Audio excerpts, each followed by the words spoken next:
Hello friends, family and other creatures of the sea, and welcome to a high-level best of 3 from the most recent GSL Group D. The top right as the red Terran player, it's going to be Bunny. In the bottom left here, as our blue Protoss, we have Classic, a Protoss versus Terran starting on Royal Blood. This was played in the winners match. And Classic, one of the only remaining Protosses at this point in the group, still in the GSL tournament. Hero has disappointed, of course. Sadly, dropped out. Stats dropped out. No, they didn't have too many Protosses in. I think Nightmare fell out as well. So it's been a bad year for TOS so far, and the streak of bad luck continues into the GSL, as we have now Classic versus Bunny. Bunny is one of those players that, honestly, after Katowice, I haven't seen very much of him. I don't know what his current skill level is. I legitimately have no clue. I don't think he's played a lot of online tournaments. In general, he's a player that heavily prepares for tournaments and then has one kind of insane, like a peak performance somewhere, and then pisses off back into obscurity again for a little while. Nowadays, it feels like a lot of the Koreans are actually coming kind of out of their preparation shell, so to say. So we have Dark, Maru, all these guys that used to just play the GSL, now playing a lot of different online tournaments. And it's been a blast to watch. But Bunny is the one player that I haven't seen a whole lot of. Starting with a very standard Reaper opener. And honestly, Terrans have been playing this all around the world. Clem, Cure, Hero Marine, Maru, Beyond. They freaking love this build. Like, they love the standard Reaper expand. Oh, SCV Scout with a Reaper, it's so safe and it's so beautiful. Actually, when I opened up without an SCV Scout, so slightly more cash. But the point still stands. Most Terran players right now believe in the early game that as long as nothing weird happens, they go into a favorable mid game. And this has a little bit to do with, of course, the Raven changes that we saw in the most recent patch, but I think also the maps definitely contribute to that. Often third bases are very far away, fourth bases are difficult to hold as well. Protoss players are genuinely struggling in the early stages of the mid game, than the rest of the mid game as well. The mid game is a very scary place right now for Protoss. As we have a mine drop opener. Now Bunny's gonna try and poke in, see if I can get some information with this Reaper. Has followed this up with a Hellion as well, so there's a second tool here for gathering information. Let's see if he can actually get something though. And sometimes not seeing anything and being denied scouting is all the information you need, but it's not something I'd recommend against Classic actually. Classic's just saving up the Phoenix at home. As technically this is a build order loss, or a very bad build order beat here for Bunny. So he's opening up with a medevac double mine drop into someone that's saving up Phoenixes at home, which is quite frankly the ideal opener here for Protoss. Like, I can't imagine a much better opener for Protoss against this particular one. It's going into Robo Bay as well. Very quick Robo Bay. This is the pretty much the Classic standard. Oh, Reaper sacrifices its life. And we'll see that's the Stargate to Phoenixes. As a result, most likely this medevac gets kept at home. And this is also a recent development in the Terran versus Protoss matchup. Is in the past, we would talk about the Raven as a unit that couldn't be built versus Phoenixes. Or well, Terrans were talking about the Raven as a unit that couldn't be built against Phoenixes. Oh, it's so hard to micro and it always dies. Like, well, maybe if you hide it a bit or keep it above your Marines, life is okay. And Terrans have started doing that. Then as a result, Phoenix Colossi builders have been massively struggling against these Raven openers. Because what is the real power of the Phoenix Colossi? Low infrastructure, high amounts of gateway units. High economy, low infrastructure, almost no gateway units. So all of your money is being sunk either into tech units like Phoenixes or Colossi, or into economy and upgrades. Now that's no problem, because a straight up engagement will always be won by Colossi against a marine heavy army. And due to the nature of Terran build orders, early game Terran has very little Marauders, and majority of their army is going to consist of Marines. Now, if you take the Colossi out of the equation, all of a sudden those Marines are extremely powerful. So Protoss has been struggling with this type of Raven build order, even when opening Phoenix Colossi, because, well, if 2 Colossi get Interference Matrix, your opponent has 16 Marines and 4 Marauders, you're pretty much dead, because all you have is 2 Colossi, an Immortal, 2 Adepts, and maybe half a Sentry. So We do see Classic with a very quick Colossi rush out. This is mainly so that he can be certain that the second Colossi is out in time before the Raven push hits. And he's got a pretty quick sentry as well. Now, the question that I have is he going to add in another sentry or maybe even 2 more sentries? This is something we have seen out of TOS players where they're like, okay, you want to use your interference matrices, then I'm just going to completely lock off an area. I'm going to play around the chokes and make sure that you can't jump onto my Colossi. I'll just stop your army temporarily. Now, this starts with indeed a Phoenix Colossus build that has very little gateway units, but he's adding two more gates. No tech, no forge, no twilight, no nothing. Units are being picked up. CC building SCV is going to get picked up as well. And here we go, Raven. For now, just 1 interference matrix available. 12 more energy is needed here as the Phoenixes try to make a play for the Raven. The Raven gets controlled, well enough. At least for now. Here comes the first interference matrix. It's going to hit that Colossi. Raven gets taken out. 2 Colossi still remaining. Nice build order here out of Classic, who is definitely going to survive this push. And not just survive, he actually has the potential for a pretty major counterattack. Why am I saying this? Well, because rather than getting tech, he actually opted for more gateway. So he has a decent gateway count. He can actually warp in some gateway units. And he's going for, I think, what is a 4th Colossi, because he's lost one, yeah. 4th Colossi here being built. Phoenix production has continued as well. We're up to 6 at this point. Like, these are significant numbers of Phoenixes. I really do like this. Vikings are being produced for Bunny, which makes sense. He's probably afraid, but he also might want to use them for something like a 1-1 push. A more regular follow-up here for the Terran player would be to go into a 1-1 push with Ghost, maybe 4 to 6 Vikings, and see if you can deny a fort base. I simply do not believe that to be possible here for Bunny. I don't think he can poke across the map with confidence anymore. It's simply impossible in my mind. We have 5 more gateways on the way. We now have a slow Zealot warp in. This is absolutely unheard of. Charge as well as 1-1 on the way, and we see a Templar Archives being thrown down. Fort base here as well. Classic in a marvelous position in the first game.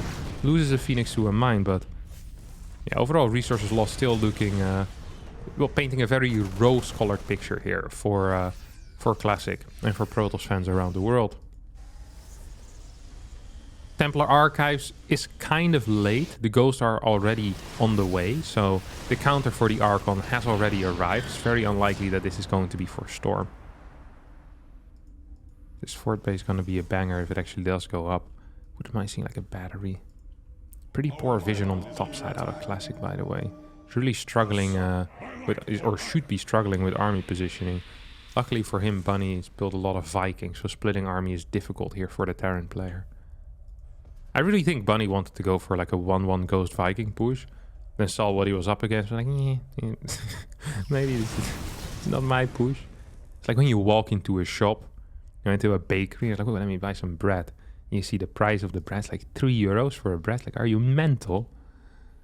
Just be eating oatmeal again tomorrow morning rather than bread. This is normally priced.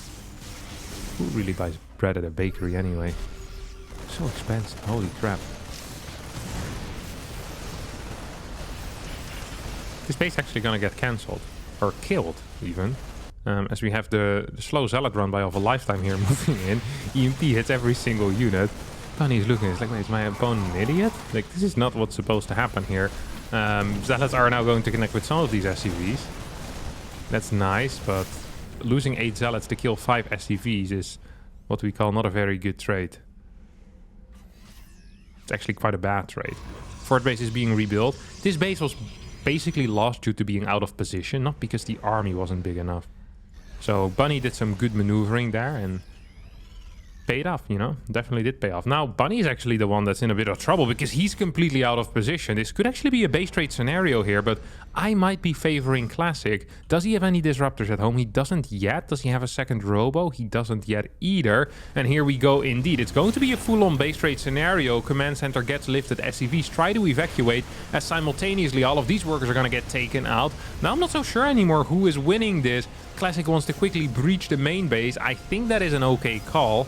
He warps in a single Zealot with this Colossi. Phoenixes are going to end up lifting some of these Marauders, as indeed the main base gets breached immediately. And now the question is, will Classic have enough supply to win a fight in the late game? His 2-2 isn't going to finish up. He does not have pylons anymore for future production. And, ooh, did manage to sneak a lot of probes on the map, though. That is very nice. That is extremely well done here by Classic, because that allows him to play from a defensive position rather than from a position in where he needs to fight aggressively. There's only 12 workers on the map, I think. No, there's not even 12. 1, 2, 3, 4, 5, 6, 5. So this is 10. Uh-oh, they're gonna die here against the Zealots. Classic so aware of what to do in these base trades. This is beautiful play. Simultaneously, though, a lot of workers going down on the other side. There's still some bad boys over here. Batteries are being produced. 96 army supply versus 96 army supply. Has every single orbital gone down? No, we have some random stranded orbital flying towards the top left. We have a bad boy stuck in the top right as well. It's going to be 6 workers for Classic against 0 of his opponent, but 2 orbital commands. However, with just orbital commands, you can't actually do anything. Oh no, there's not a single SCV. If there was just one SCV here, I think this might have been a favorable situation here for Bunny, because Bunny has production and Bunny has an orbital with mules. So in that case, he can just add depots and then eventually start adding in SCVs again. But right now, he can't build depots because he doesn't have an SCV. So in order to build units, he needs to lose basically his entire army, which means that mining for him at this point is completely irrelevant. Bunny needs to fight as soon as possible. Every second that Bunny waits is a terrible second. Is a second in which he is losing time. Here comes the scan. This Immortal is in an odd position. He's been kicked out of the group. No one wants him anymore. Okay, here comes Classic. Says, I think I can fight this. It's going to get EMP'd massively by these ghosts. Vikings are just being taken out. Prism is floating behind this as well. Could still pick up the Colossi if necessary, but it won't be necessary. Bunny got completely shafted here in this fight. Absolutely destroyed. GG gets called. Classic wins game number 1 here. Game number 2 here on Ancient Cistern. As we have Classic with a extensive scouting pattern here going around, making sure that everything's a-okay on his side of the map. Bunny, of course, a player that can definitely throw in something a little bit cheeky. I don't want to say cheesy, but something a little bit more aggressive, a proxy Rax. Maybe a proxy 2 Rax. Who knows? Bunny is a very capable player of mixing it up. Once again, though, standard Reaper first. Are we going to see a scout this time? No scout once more. Wow. So what are the risks that you're exposing yourself to if you're not scouting? Things like a proxy gate can be really difficult to deal with. Even a good old like proxy 1 gate as your first gate can be really tricky to fight against. Like all of these things are definitely true. There's even been a build as of late coming out of some of the Korean Protoss players in which they open up with a 2 gate. So they start with 2 gate and just start chrono boosting adepts, sending them across the map.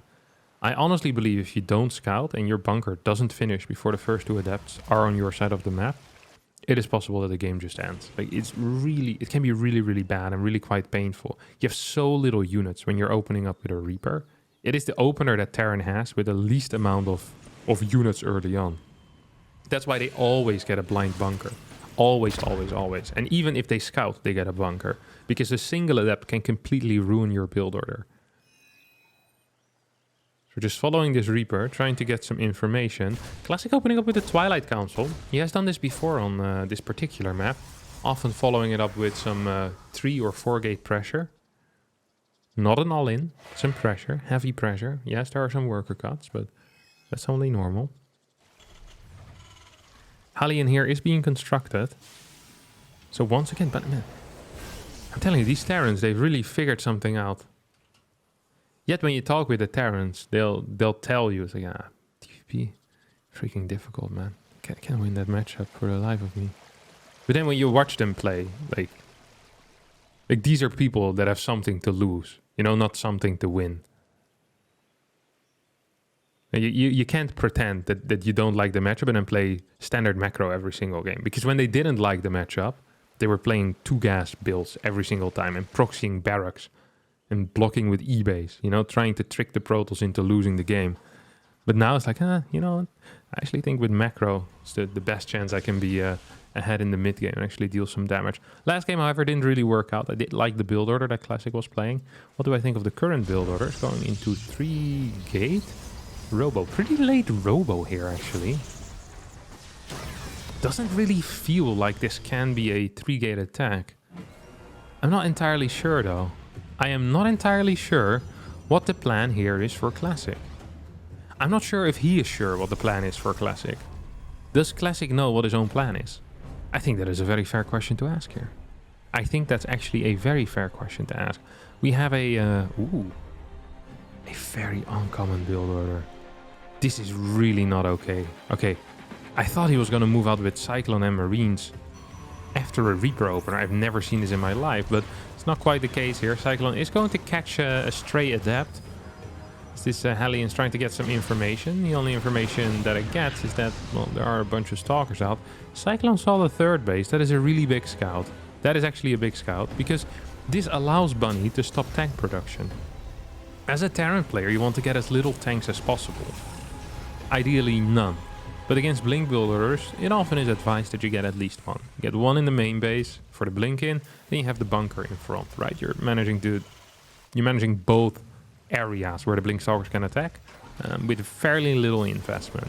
Now against a 4-gate Blink, for example, you want 3 tanks, because they're going to keep building more and more Blink Stalkers trying to snipe tanks. So you have 1 tank in each base, and probably actually want a 2nd one in the main at some point, just for added safety. Also, if you lose one and you don't have a 3rd one on the way, it's pretty much game over, because you can only protect one side at a time. Now, Classic knows all this, and what he did here is kind of a delayed push, I want to say. This is really cute. This actually is really cute. So he's going in now, fairly late. It's like, hey, I showed you my quick 3rd. Did you cut tanks? And Bunny got the 1 tank because he's a safe player. If you completely cut tanks in this case as a Terran, you might still be in trouble, lose some of your Marauders or get stim sniped, which is terrible. This is an interesting Blink. As in the same way that eating chocolate for 5 days straight is an interesting diet. What I want to say is that was bad. I think he lost 2 Stalkers and was forced to recall out, killing only 2 SCVs. It's generally not considered a great trade.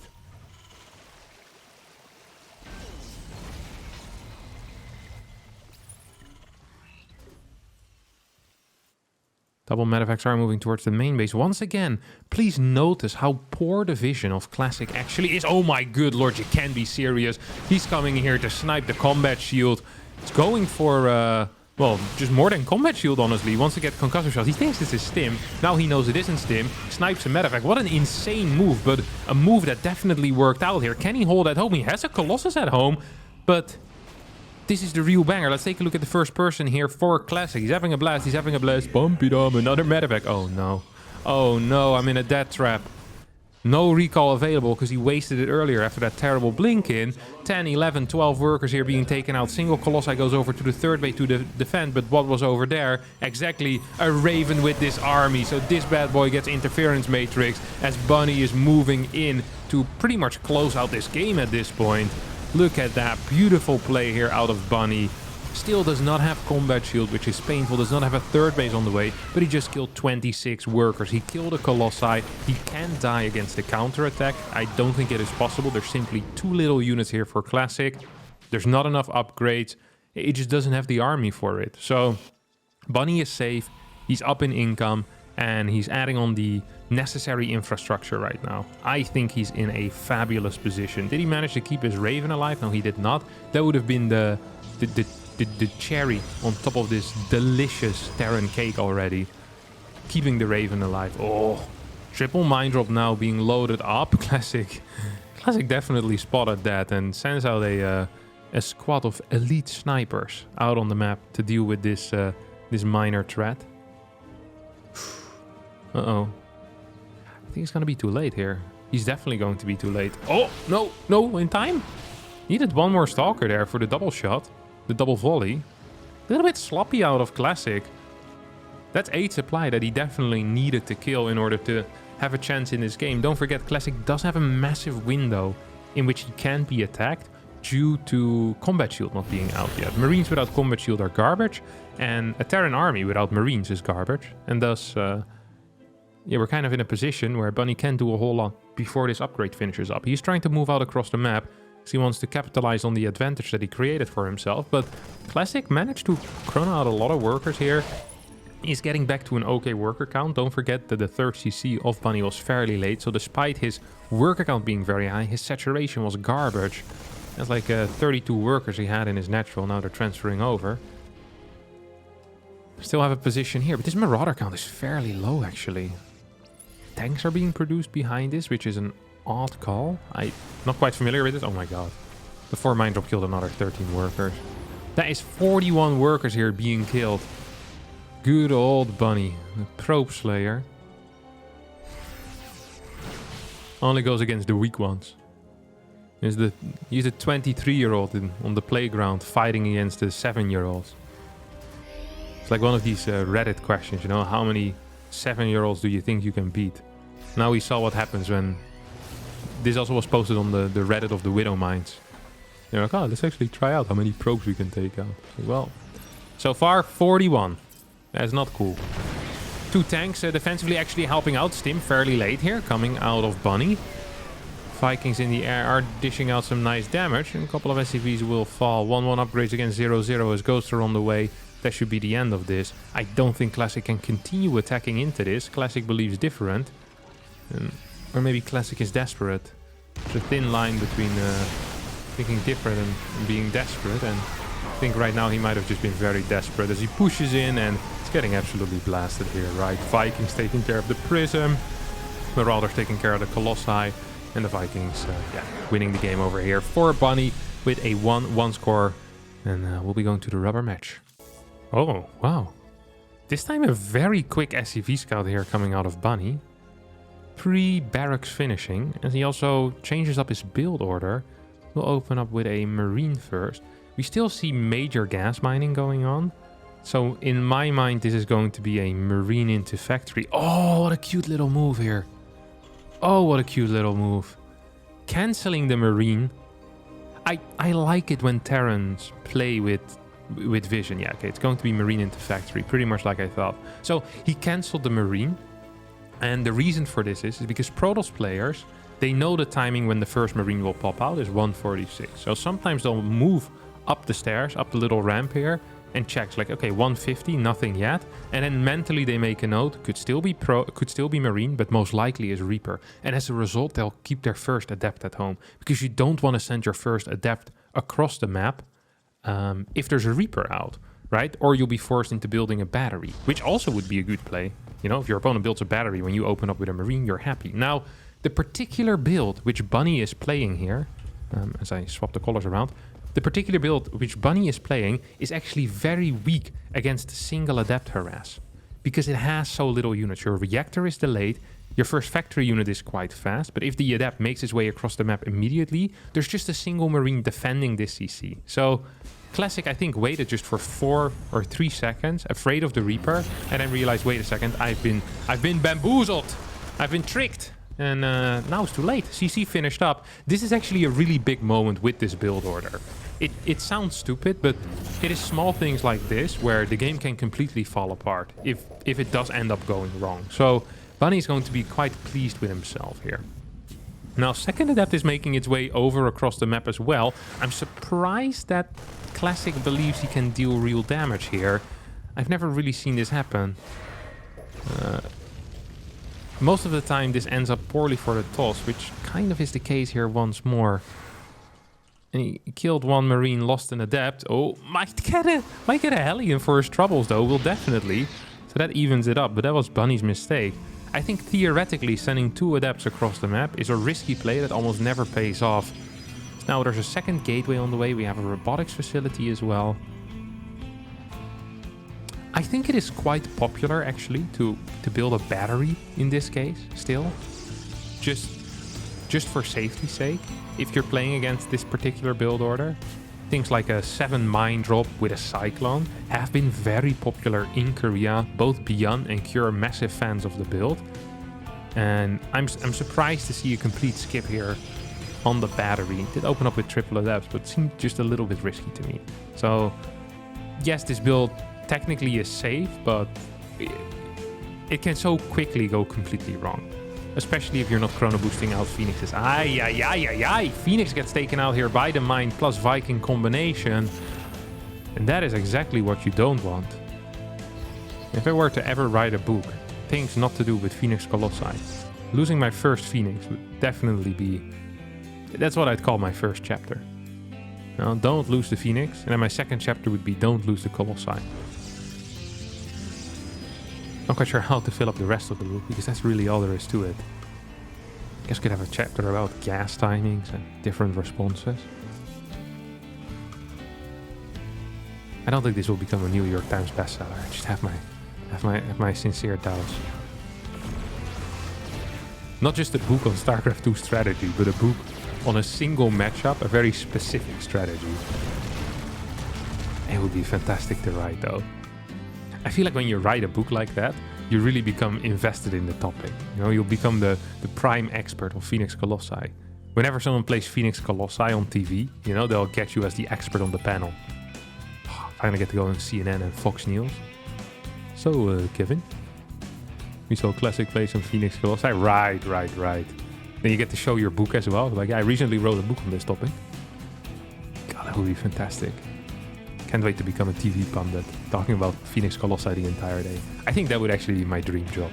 Just discussing Phoenix Colossi all day. With people that don't know anything about it. Like these clueless hosts. They don't know. They don't know how many Phoenix you're supposed to build. What do they know about gas timings? I know it all. I wrote a book, mate. And then I'll become a New York Times bestseller. I'll write a second book. Phoenix Colossus for advanced players. Something like that. Or the intermediate edition. Just milk it for the rest of my life. Go on Oprah. Oh, it's my dream life. I got the roadmap for it. Now all I need to do is execute it. Alright. Stimpack has finished up. So has this Raven. Bum ba-dum bum. I don't quite understand what Bunny is doing with the Raven timing, but he manages to hit every single time without having 2 interference matrices, which is not good. This is the opposite of what you want. All right. Okay, he's waiting. He's like counting down. It's like, all right, here we go. Hits a single interference matrix. Second one still available. He's gonna try and fly it in. Here we go. Yep, he gets it. And now this is slow zealots and phoenixes. And this is something that often happens. You create a minefield with, well, the mind. Then you dive in towards the natural, where a Colossi actually gets saved by not popping out. We'll get back to that later. But 9 workers do go down. I'm not actually sure how bad this was for Classic. Losing 9 workers is bad, but killing medevacs is generally really good. Because you're taking out gas units that only have a single structure that can produce them. So that's good. Wait, what? Oh no! Another drop! You can be serious. That is so unfortunate. Classic was paying more attention than I was. Next 2 manufacturers went to the third base. 15 workers have gone down. Now, the reason why I say that Colossi got saved, if that Colossi had popped out in the face of 3 Marauders and 10 Marines, it would have been 2-shot, but now it got saved in the Robo, and then it popped out later. So yes, you lost some workers, but I actually kind of dig it. I like that. I think it's better to have more Colossi than less Colossi. Don't forget, that's chapter 2 of my book. Keep your Colossi alive. And Classic just did that. God. He's an avid reader, by the way, Classic. Not many people know that about him. He read all of mine, at least. Oh, this is something you don't want to see if you're a bunny. It's like 3 Colossi on a cliff. It's like, I'm not sure how I'm supposed to engage into this. Oh, there's an observer here. I was like, how did he just kill that mine? He's hacking. Detection hack. No, he just has an observer. Which I guess technically is also detection hack. Wait, is this base gonna die? It's really close. It dies. Oh my god. Classic wins. This is game. This is game. Double Forge here, popping out upgrades, 1-1. We have Charge most likely starting as well at some point in the future. What a sick build here. Classic. Wow. True gangster of StarCraft 2. Plays like a real gangster. I can have a forward by him maybe. You know? I've been a Phoenix Colossi player for all my life, but this book changed my life. I feel like Bill Gates always writes these on every book as well. I once read a book when Red becomes heir I think it made Bill Gates cry. I read that book as well. It also made me cry. But not for good reasons. Just really disliked it. Not a fun book to read at all. It's the last time I listened to Bill Gates' book recommendations. Now whenever I see him write something on the cover of a book, I'm like, yeah, not today, Bill. You know, I'm big into Skype, but this is pushing it for me. If Bill Gates were to write a book about Skype, though, I would definitely read that. How I took Skype when it was at its peak and made it into the worst voice program out of all of them. A book by Bill. Do you think he'd write on his own cover? This book really changed my life.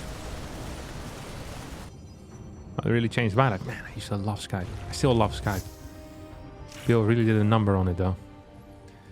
Alright, third base is flying over here for Bunny, who for some reason is still alive in this game.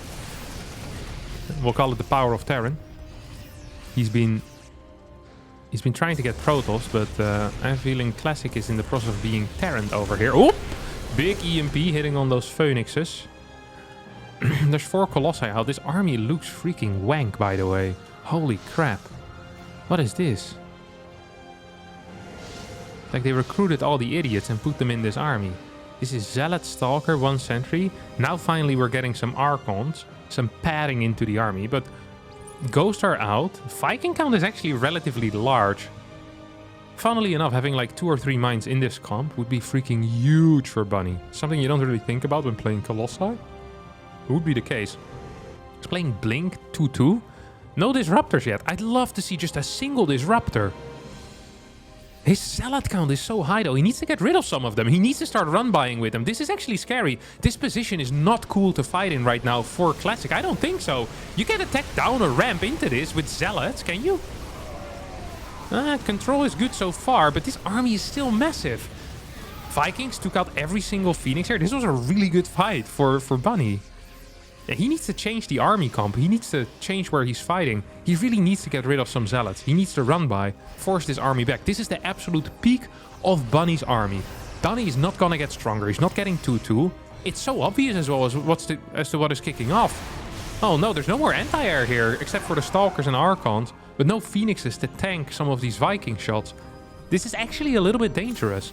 The worker count for Classic also not quite brilliant. I actually think that Bunny could throw down an armory in a second eBay and eventually transition, but he's really focused. He's laser focused on trying to take out this fort base. He just can't attack up a ramp. He needs to fight in this area, or he needs to fight in this bottom area. I actually think taking out these rocks and going towards the bottom might be the correct call. Disruptor production is finally starting now, but it's been a while. SCV's being pulled off the line. The boys are back in town as here come the EMPs. 1, 2, 3, go. My baby, don't mess around. Uh-oh. This is really bad for Classic. This is over. He's dead. Army supply 106 against 34. Disruptor count simply too low. Zealots not going in for run-bys as Classic had no clue what was happening here. Got completely blasted. Holy crap. This game should have honestly been over after killing the 3rd CC, but the delayed disruptor production, that is a massive blunder there. A massive blunder. You can't rely on pure Zealot Archon if your opponent has 5-6 ghosts. This is fine if there's 2 or 3 ghosts, but if you don't trade at that point and the ghost count increases, Terran's army just looks unstoppable, despite being down 2 upgrades here, by the way. Even supply, down upgrades. The ghost makes up for all of that. It is no problem at all. So now we do have a run by finally, but of course it's way too late. There's also nothing to kill anymore. Classic tries his best to stay in. I appreciate that attempt, but it won't really matter because he's completely dead right now. We have a recall back towards the 3rd base. As this battery does finish up, 1 Viking goes down. I mean, this army is still huge and there's multiple EMPs as well in it, which is going to make it impossible for Zealot Archon to deal with. Like, Zealots by themselves just don't fight that well, and Archons are gonna get popped here like a bunch of balloons. Look at that. Pop, pop, pop. GG gets called. Bunny with an insane win here in this game.